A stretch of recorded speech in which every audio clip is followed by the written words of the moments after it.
Jangan lupa subscribe di YouTube channel Metro TV News dan juga nyalakan notifikasinya. Pemirsa, keamanan data pribadi menjadi krusial terlebih di era penggunaan internet dan media sosial yang masih masif. Nah, sebaiknya bagaimana menjaga keamanan data pribadi supaya tidak bocor, Gemma? Kita akan berbincang langsung dengan Ketua Lembaga Riset Keamanan Cyber, Pratama Persada. Selamat siang, Mas Pratama. Selamat siang, Mbak Gemma, Mas Febrian.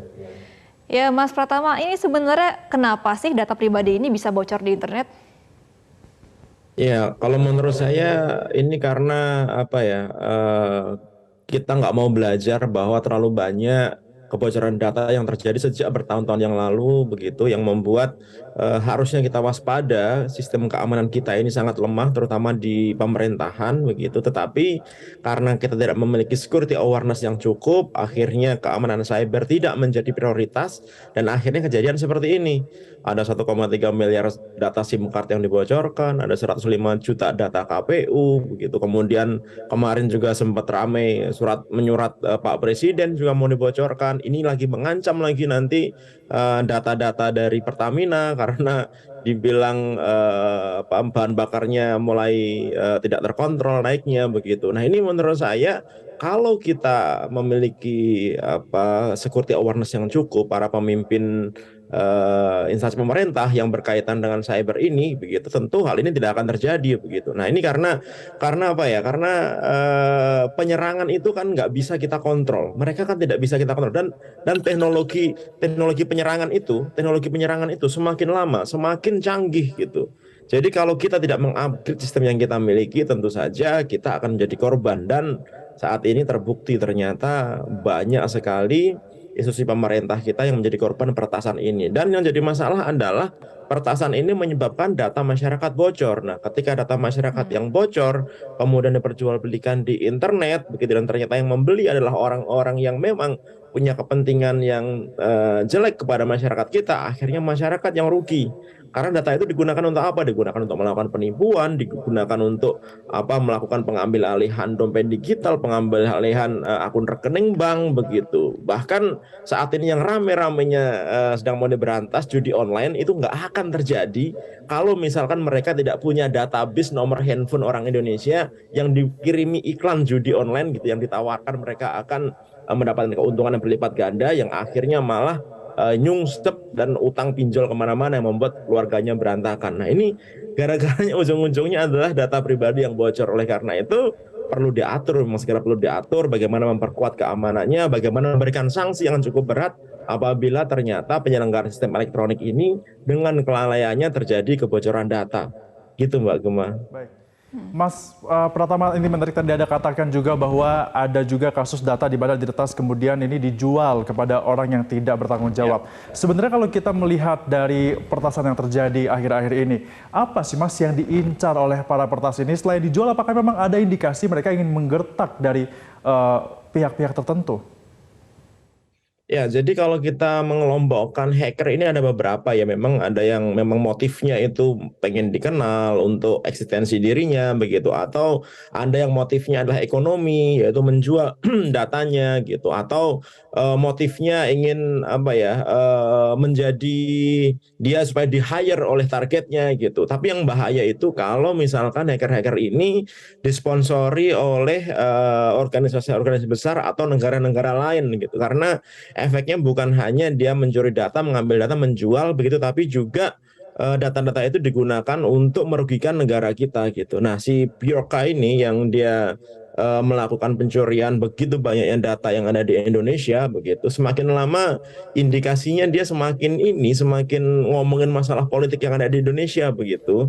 Dan banyak teman-teman yang juga mulai profiling ini, si hacker ini niatnya memang mau jualan data beneran, begitu, atau ada maksud-maksud lain, gitu, karena dia mengerti sekali nih kondisi yang ada di Indonesia, gitu. Biasanya kalau hacker-hacker dari luar negeri, begitu ya, ketika dia berhasil mencuri data dari Indonesia, kemudian dia mengambil datanya, dia jual-jual aja, gitu.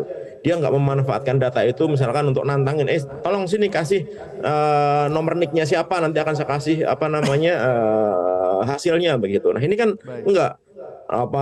data pribadinya Pak Menteri Kominfo di blow up besar-besaran sampai alamat rumahnya, sampai nomor handphonenya begitu. Kemudian dia juga memberikan data-data yang sebenarnya ada hubungannya dengan kejadian yang ada di Indonesia gitu. Nah, jarang ada hacker seperti ini. Jadi kalaupun ternyata dia ini hackernya mungkin dari luar negeri, dia mengerti apa yang terjadi di Indonesia gitu. Atau bahkan mungkin juga dia adalah orang Indonesia yang pura-pura menyamar jadi hacker dari luar negeri. Gitu, Mas. Oke. Baik. Nah, Mas Pratama, kan pemerintah juga mengimbau ya kepada para pengguna untuk menjaga sendiri data pribadinya. Nah, kira-kira untuk menjaga ini bagaimana sih yang bisa dilakukan oleh penggunanya sendiri? Gini, mungkin perlu dibedakan ya gitu, perlu dibedakan kebocoran data yang berasal dari masyarakat atau kebocoran data yang berasal dari penyelenggara sistem elektronik. Kalau dalam hal ini sebenarnya nggak ada hubungannya sama pengamanan yang dilakukan oleh masyarakat. Kalau kita tahu standar untuk pengamanan itu yang kemarin Pak Menkominfo bilang ya harus amankan bikin password yang kuat, yang panjang, yang harus ganti password secara rutin, jangan klik link sembarangan, jangan gunakan wifi gratisan sembarangan, jangan upload informasi pribadi ke media sosial. Tapi itu nggak ada gunanya dalam hal ini. Itu nggak ada gunanya sama sekali. Karena apa? Karena kebocorannya itu berasal dari platform. Kebocorannya itu berasal dari penyelenggara sistem elektronik yang kita percayakan, yang masyarakat percayakan untuk menyimpan data pribadi kita gitu. Sehingga walaupun masyarakat mengganti password, mungkin password yang aman, nggak ngaruh. Karena kebocorannya itu adalah dari platform. Oleh karena itu yang paling bertanggung jawab di sini adalah di mana ini platformnya, di mana ini sistemnya ini berada begitu. Nah, ini yang harus bertanggung jawab. Yang jadi masalah adalah data SIM card, kemudian data KPU, kemudian kebocoran data PLN, IndiHome. Ini kan nggak ada yang ngakuin. Ya kan, contohnya data registrasi SIM card, ada 1,3 miliar data registrasi SIM card. Sampai sekarang kan nggak ada yang ngakuin di mana data ini disimpan, siapa yang menyimpan, siapa yang bertanggung jawab. Kan agak lucu gitu, di satu negara besar seperti Indonesia yang kita dipaksa harus meregistrasikan nomor kita kalau nggak diblokir, tetapi begitu kita berikan nggak tahu pemerintah di mana ini disimpannya. Nah, ini menurut saya agak aneh gitu. Berarti ada masalah dengan tata kelola. Nggak bisa kita menyalahkan masyarakat, karena masyarakat sudah berusaha mengamankan datanya masing-masing. Kalau yang diserang masyarakat, paling cuma 1, 2, 10 aja orang yang kena gitu. Ini kan ratusan juta, ini kan puluhan juta data masyarakat yang bocor sekaligus gitu. Sehingga ini nggak ada hubungannya dengan masyarakat. Dan tidak ada yang bisa dilakukan masyarakat, kecuali hanya waspada. Karena masyarakat hanya bisa menjadi korban dan calon korban saja gitu. Oleh karena itu, dengan adanya kebocoran ini ya sekarang kita harus mulai berprasangka buruk. Kalau misalkan ada tawaran yang gratisan atau tawaran hadiah atau tawaran orang yang pura-pura kenal sama kita gitu, bisa jadi mereka ini adalah calon-calon penipu yang tahu data-data kita gitu. Dan penjahat lebih mudah melakukan aksinya apabila mereka memiliki data dasar orang yang menjadi target penipuannya gitu. Nah, ini yang terjadi saat ini, Mbak Gema, Mas Evri.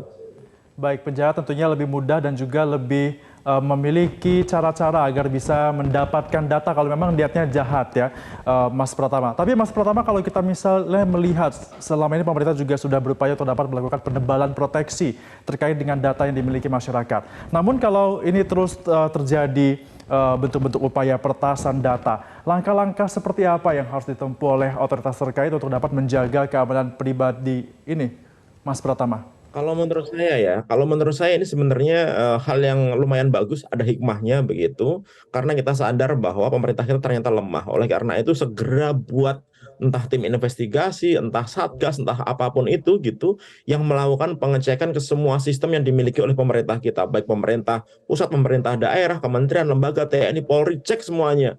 Apakah ada celah-celah keamanan di sana begitu yang bisa dimanfaatkan si hacker gitu. Kemudian yang kedua adalah buat standar keamanan informasi yang diterapkan oleh seluruh stakeholder gitu yang berhubungan dengan cyber begitu yang menyimpan data masyarakat. Kemudian yang ketiga adalah segera undangkan gitu RUU perlindungan data pribadi, karena di situ akan memaksa semua penyelenggara sistem elektronik akan memperkuat sistemnya. Kalau enggak, mereka bisa kena sanksi yang cukup berat apabila terjadi kebocoran data di platformnya masing-masing begitu. Selain tentu saja kita melakukan edukasi kepada masyarakat, melakukan literasi digital yang cukup begitu, sehingga masyarakat juga sadar kita perlu mengamankan data kita sendiri-sendiri. Kita perlu berhati-hati ketika kita mulai hidup di internet, karena ancaman sangat banyak sekali gitu yang kadang-kadang tidak kita sadari. Gitu, Mas.